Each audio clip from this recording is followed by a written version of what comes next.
Howdy ho, my peeps. Okay, this is part 2 of reading the characters and water margin cards.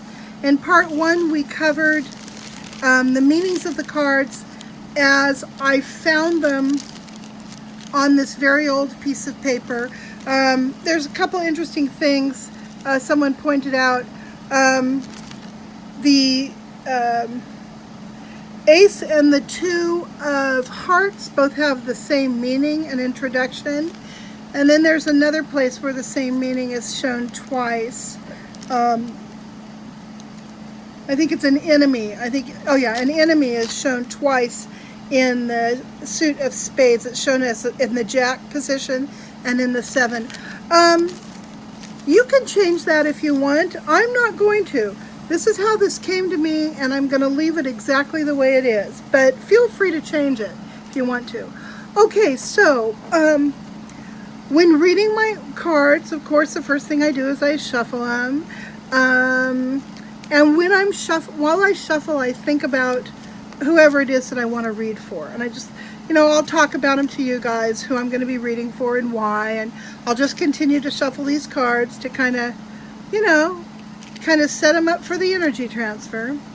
And then after I've done that for a bit, it's time to do a spread. Now, the spread that you've seen me do is basically a cross spread. And what I will do is I'll, spread my cards out. I generally try to take the center card from somewhere in the center. And whatever card jumps out at me the most is the one that I'll choose. So like in this, fanned out section of cards, this is what jumps out the most. It's kind of towards this end, but I don't care. Normally I try to pick from the center, but wherever it jumps out is where I come from. So that is card number 1. It's the main card. It's the card that most accurately reflects the energy of the person that I'm reading for. Then the next card I choose is the card to the right, to my right of this main card. And so I'll fan this out. And this one is the one that seems to jump out at me. Then I'll go back and I'll fan back towards the other side to pick a card for the other side. Then the last 2 cards that I will choose will be the bottom position and the top position. So those generally come from the far ends of the deck. Here, and then, well, the last one wants to be this card for some reason. So here is my cross spread. In the way that I sort of interpret this is that this is the main energy of the subject. These 2 cards on either side strongly influence this main card. The card at the bottom influences somewhat, and the card at the top can be the game changer card. It can either enhance or take away from the meanings that seem to be coming out with these 4 cards here. So that is one array, one spread. I do this one a lot because I like the way that the energy flows on this one. The energy is centered on the person. There's a lot of influencing coming from here and here, some from here, and then, quite a bit from up top. So I like how the energy sort of surrounds this main card. Now, there are a couple other arrays you can do. Well, there are many arrays you can do, but these are the other 2 that I will do occasionally. I will do a 3-card spread. If I just want a quickie look at something, that's the spread I will do. Let's just see what we got here. We got Queen of Spades, 9 of Diamonds,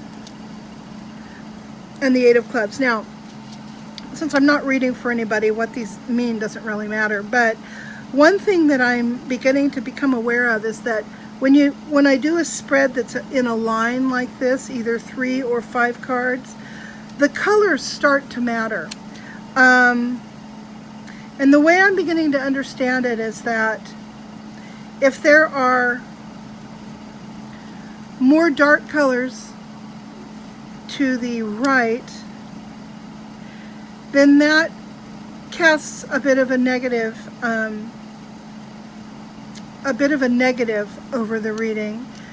If this had been, let's say, the Queen of Hearts, that would have been two of the red color, the lighter color, on the left, and that casts a more positive light over the general energy that I'm looking for. I'm not as fond of this spread because it doesn't tell me enough. I know a lot of people do 3-card spreads. I'm not real comfortable with doing a 3-card spread by itself. Another spread that you can do is, it's another 5-card spread where you do 5 cards in a line, pulling from the deck the same way that you would for the cross. And in this array, this of course is the energy of who you're reading for, and these 2 cards are influenced the most, followed by these 2 cards influencing a little less strongly. This is an array that I like to do. I haven't done it so far on this channel, but you'll probably see me doing a spread like this in the future. Now, the last spread that I like to do is a 9-card spread, which I probably won't do in my regular videos because it takes a long time to read a 9-card spread.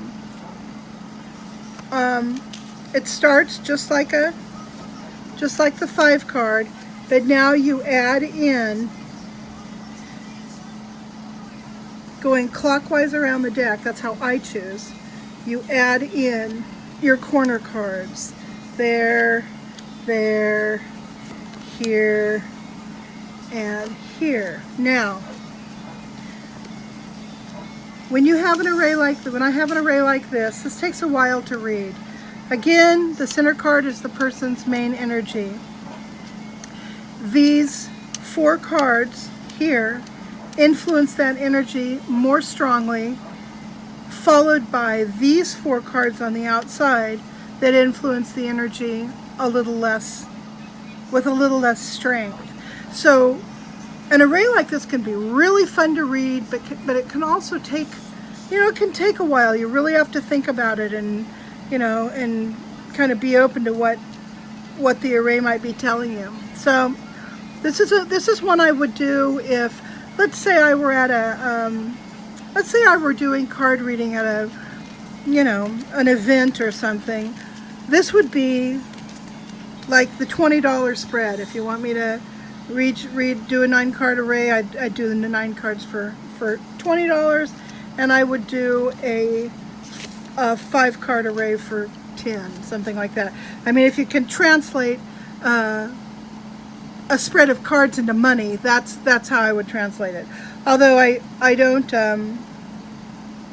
I haven't done anything like that yet, but I'm feeling like I might be wanting to do that in the future. So definitely I want to do live hangouts on this channel where I can read for people who are in the hangout for a donation of whatever they see fit. And like you guys, if you've been following me, you know that I want to do that as a fundraiser for my ex-husband's cat sanctuary.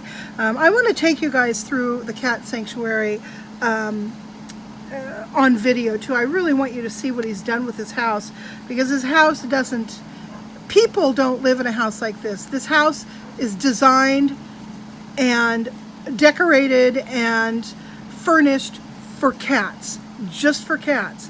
He lives there with the cats, but it's the cat's house. So I want you guys to see that. I want you to see what he's doing. So anyway, that's another thing I want to do with my card reading, is do some, see if I can't get some cat food ahead for him, and get him a little cash for taking them, buying their meds and so forth. The cats that he takes care of they're all unadoptable. They're either sick or old or sick and old. You know, they might be missing body parts or have a bad personality, whatever.